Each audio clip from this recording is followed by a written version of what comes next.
Hello বন্ধুরা, সালামু আলাইকুম। আশা করি সবাই ভালো আছে। গত 17 এপ্রিল শ্রীলঙ্কার ইমিগ্রেশন তাদের ভিসা সিস্টেমে একটি নতুন এবং বৃহৎ পরিবর্তন নিয়ে আসে। আগে ইটিএ অ্যাপ্রুভালের মাধ্যমে শ্রীলঙ্কা ট্রাভেল করা যেত এবং সেটার ফিও ছিল মাত্র $20। আর এখন তারা ই ভিসা সিস্টেম লঞ্চ করে, আর এটার ফি $60 কাছাকাছি। আজকের ভিডিওতে আমি দেখাবো কিভাবে সম্পূর্ণ নতুন নিয়মে ঘরে বসে নিজেই শ্রীলঙ্কার ই ভিসার জন্য অ্যাপ্লাই করবেন।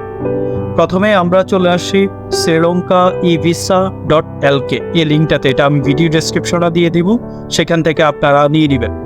তারপর এখানে আসার পরে এখানে বেশ কিছু দিক নির্দেশনা দেওয়া আছে, এগুলো আপনারা পড়ে নেবেন। তবে একটা কথা বলে রাখি, বর্তমানে এই ই ভিসা সিস্টেমটা IBS, GBS এবং BFS গ্লোবালের মাধ্যমে এই ই ভিসা সিস্টেমটা পরিচালিত হচ্ছে।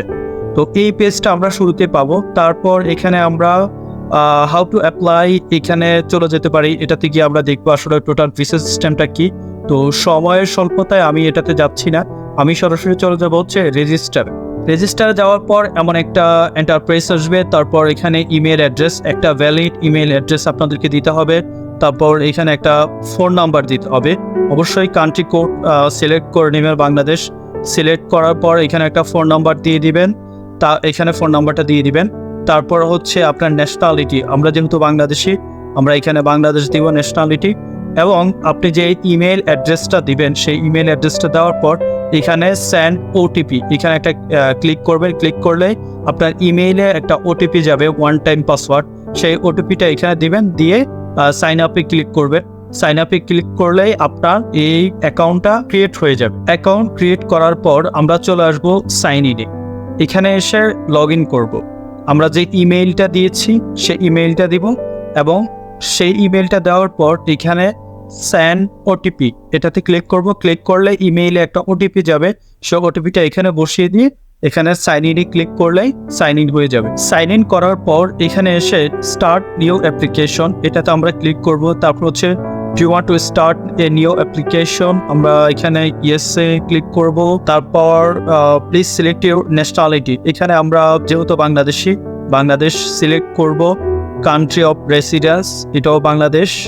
আপনি যদি অন্য কোনো দেশে বসবাস করেন তাহলে সেটা আপনি সিলেক্ট করতে পারেন। ভিসা টাইপ হচ্ছে নন রেসিডেন্ট, এটা এভাবেই থাকবে। ভিসা ক্যাটাগরি আপনি যদি ট্যুরিস্ট ভিসা নিতে চান তাহলে ট্যুরিস্ট, বিজনেস হলে বিজনেস, গ্রেটিস হলে গ্রেটিস, ট্রানজিট হলে ট্রানজিট। আমি আজকে ট্যুরিস্ট ভিসা দেখাবো। আচ্ছা, তারপর হচ্ছে select your purpose of travel, এখানে যদি আপনি ট্যুরিস্ট ভিসা দেখান তাহলে সাইট সিইং অ্যান্ড হলিডে এটা দেখাবেন। তারপর হচ্ছে সাব ভিসা টাইপ, আপনি কতদিনের আসলে ভিসা নিতে চাচ্ছেন। এখানে অনেকগুলো ক্যাটাগরি আছে, 1 ইয়ার, মাল্টিপল এন্ট্রি। তো এখানে বিভিন্ন ক্যাটাগরির আছে। তো এক একটা ক্যাটাগরি এক এক রকম ডকুমেন্ট রিকোয়ারমেন্ট থাকে, আপনি চাইলে চেক করে নিতে পারেন। বাট আমরা সিলেক্ট করব হচ্ছে স্ট্যান্ডার্ড ভিজিটর ভিসা 6 মান্থ। তারপর হচ্ছে টাইপ অফ ট্রাভেল ডকুমেন্ট, এখানে আমাদের যে পাসপোর্ট সেটা অর্ডিনারি পাসপোর্ট। আপনি যদি সার্ভিস হোল্ডার থাকেন অর্থাৎ গভর্নমেন্ট জব হোল্ডার, সেক্ষেত্রে সার্ভিস পাসপোর্ট, অফিসিয়াল হলে অফিসিয়াল, ডিপ্লোম্যাটিক হলে ডিপ্লোম্যাটিক। আমি এখানে অর্ডিনারি পাসপোর্ট দিলাম। তারপর 7 কন্টিনিউতে গেলাম। আচ্ছা, এইখানে তারা পাসপোর্ট সাইজ কালার ফটো একটা ছবি চাচ্ছে, পাসপোর্ট সাইজ। এখানে এডিটে ক্লিক করার পর এখানে চুজ ফাইলে যাবেন। ফর এক্সাম্পল আমি এখানে একটা পাসপোর্ট সাইজের ফটো দিয়ে দিলাম। এখানে ফটোগুলো আপনারা তাদের রিকোয়ারমেন্ট অনুযায়ী আপনারা সাইজ করে নেবেন। যে কোনো সাইজের ফটো দিলে এখানে আসবে, সে অনুযায়ী সাইজ করে নেবেন। এখানে আমি আপলোড দিলাম। আচ্ছা, আমার ছবিটা নিয়েছে। তারপর পাসপোর্ট বায়ো পেজ, অর্থাৎ পাসপোর্টের পুরো ইনফরমেশন পেজটা আপনারা এখানে আপলোড দিয়ে দিবেন।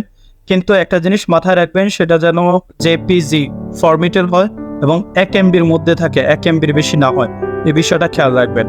তারপর এখানে এটা আপলোড দিয়ে দিবেন, একটু সময় নেবে।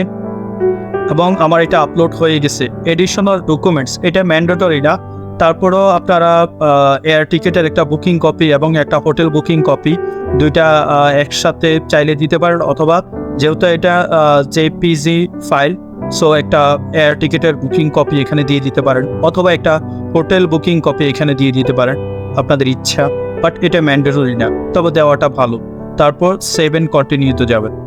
7 কন্টিনিউতে যাওয়ার পর এইখানে পাসপোর্টের যত ইনফরমেশন আছে সব কিছু অটোমেটিক্যালি এখানে চলে আসবে।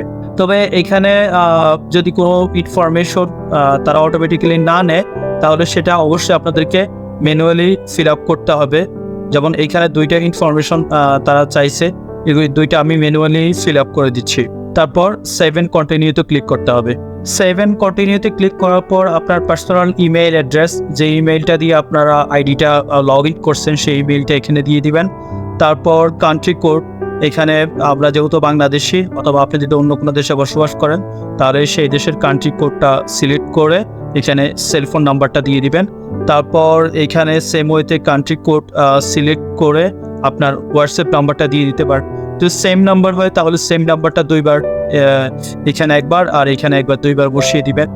আর হচ্ছে ফেসবুক, এটা ম্যান্ডেটরি না, আপনার চাইলে আপনাদের ফেসবুক অ্যাকাউন্টটা এখানে দিয়ে দেওয়ার পর 7 কন্টিনিউতে ক্লিক করবেন। তারপর এই পেজটা আসবে, এখানে এডিশনাল ডিটেলস চাচ্ছে। প্রথমত হচ্ছে date of arrival in Sri Lanka, আপনারা কত তারিখে, আনুমানিক কত তারিখ শ্রীলঙ্কাতে প্রবেশ করবেন, সেটা আপনি একটা আনুমানিক একটা ডেট দিয়ে দিবেন। তারপর হচ্ছে port of entry in Sri Lanka, কোন পোর্ট দিয়ে শ্রীলঙ্কা প্রবেশ করবেন, বন্দরনায়ক ইন্টারন্যাশনাল এয়ারপোর্ট, এটা আমি দিলাম। তারপর হচ্ছে during your stay in Sri Lanka your place of stay will be, আপনি শ্রীলঙ্কার কোথায় বসবাস থাকবেন, সেটাকে হোমস্টে বা হোটেল অথবা লজ, আপনি হোটেল দিয়ে দিলেন। তারপর হচ্ছে date of propose departure from Sri Lanka, আপনি শ্রীলঙ্কাতে মানে কবে শ্রীলঙ্কা থেকে বের হবেন সেটা আপনি দিয়ে দিলেন, এখানে আনুমানিক একটা ডেট আপনি দিয়ে দিলেন। তারপর অ্যাড্রেস লাইন ইন শ্রীলঙ্কা, এখানে শ্রীলঙ্কার যে হোটেলে থাকবেন সে হোটেলের একটা অ্যাড্রেস এখানে দিয়ে দিবেন, এখানে অ্যাড্রেস। তারপর হচ্ছে সিটির নাম, কোন সিটি, স্টেট, কোন স্টেটে অবস্থিত, জিপ কোড, তারপর হচ্ছে কান্ট্রি কোড। এখানে শ্রীলঙ্কার একটা ফোন নাম্বার আপনারা দিয়ে দিতে পারেন, সে হোটেলের একটা ফোন নাম্বার আপনারা এখানে দিয়ে দিলেন, এখানে সিলেক্ট করে দেন, এখানে ফোন নাম্বারটা দিয়ে 7 কন্টিনিউতে ক্লিক করবেন। আর যদি আপনাদের সাথে আপনাদের আরও অনেকেই অ্যাপ্লিকেশন করতে চায়, অর্থাৎ আপনি যদি ফ্যামিলিগতভাবে 3 থেকে 4 জন 5 জন একসাথে অ্যাপ্লিকেশন করেন, অথবা বন্ধুবান্ধব অনেকে একসাথে অ্যাপ্লিকেশন করেন, তাহলে অ্যাড অ্যাপ্লিক্যান্ট এতটুকু পর্যন্ত ফুলফিল করে দেন অ্যাড অ্যাপ্লিক্যান্টে গিয়ে আবার নতুন করে নতুন যে ব্যক্তি ওনার যাবতীয় ইনফরমেশন দিয়ে ওনাকে অ্যাড করিয়ে নেবেন। তো আমি যেহেতু একা, আমি এখানে 7 কন্টিনিউতে ক্লিক করব।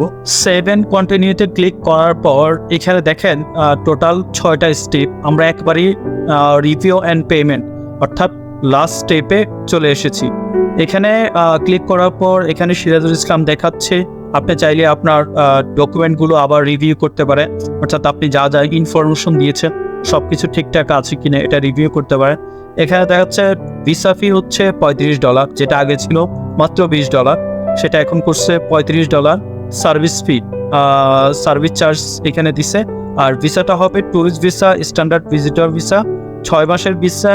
আর প্রত্যেকবার প্রবেশ করে আপনি 60 দিন থাকতে পারবেন। হ্যাঁ, এটা সম্ভবত একটা ডাবল এন্ট্রি ভিসা, তো আপনার 60 ডেজ একটানা সেখানে থাকতে পারবেন, যেটা আগে ছিল 30 ডেজ। তারপর এখানে সার্ভিস ফি দেখাচ্ছে হচ্ছে $18.5।